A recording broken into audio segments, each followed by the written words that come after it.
Hey guys! Welcome to Couple. Please like and subscribe if you like this video.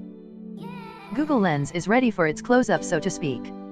The future of search uses your phone's camera to identify objects and then gives you information about those objects, basically a sort of real-time reverse image lookup, or, if you prefer, an augmented reality, AR, Google.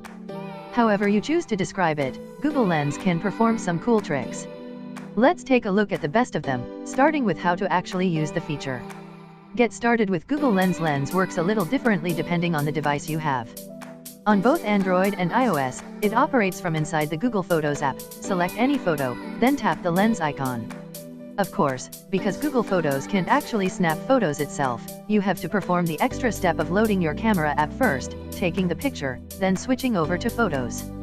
This is much easier in Android, because that app is just a swipe away after you take the pic.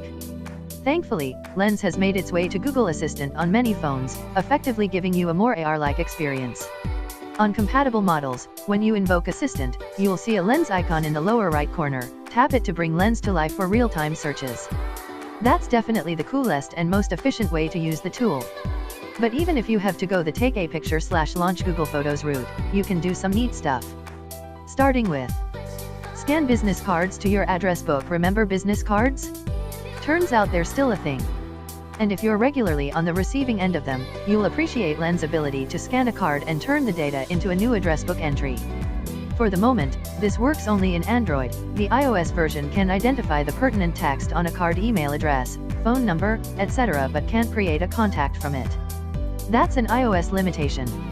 On Android, you'll have the chance to tweak the contact info before saving it, just in case Lens missed or misread anything. On one sample card I tried, the name Ray was recognized as R.A.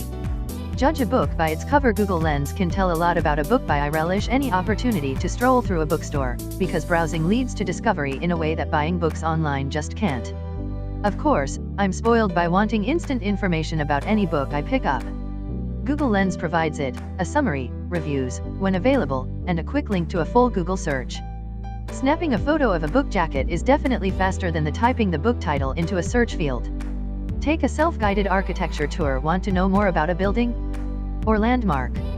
During a recent visit to Chicago, I found myself curious about many of that city's architectural marvels. With Google Lens, you just snap a photo and presto, you've got details.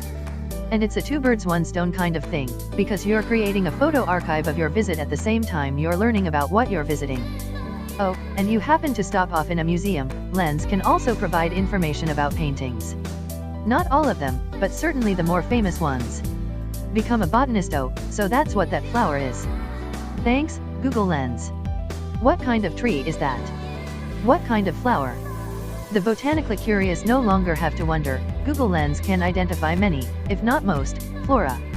It works on fauna, too, so the next time you take your kids to the zoo and they want to know more about, say, the lizards in the reptile house, put Lens to work.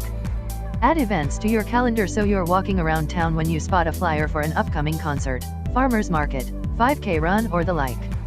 You snap a photo so you've recorded all the details. And then you promptly forget about it. With Google Lens, you can automatically add that event to your calendar. After it scans a flyer, you should see a variety of options for acting on the various data: Chrome, FO,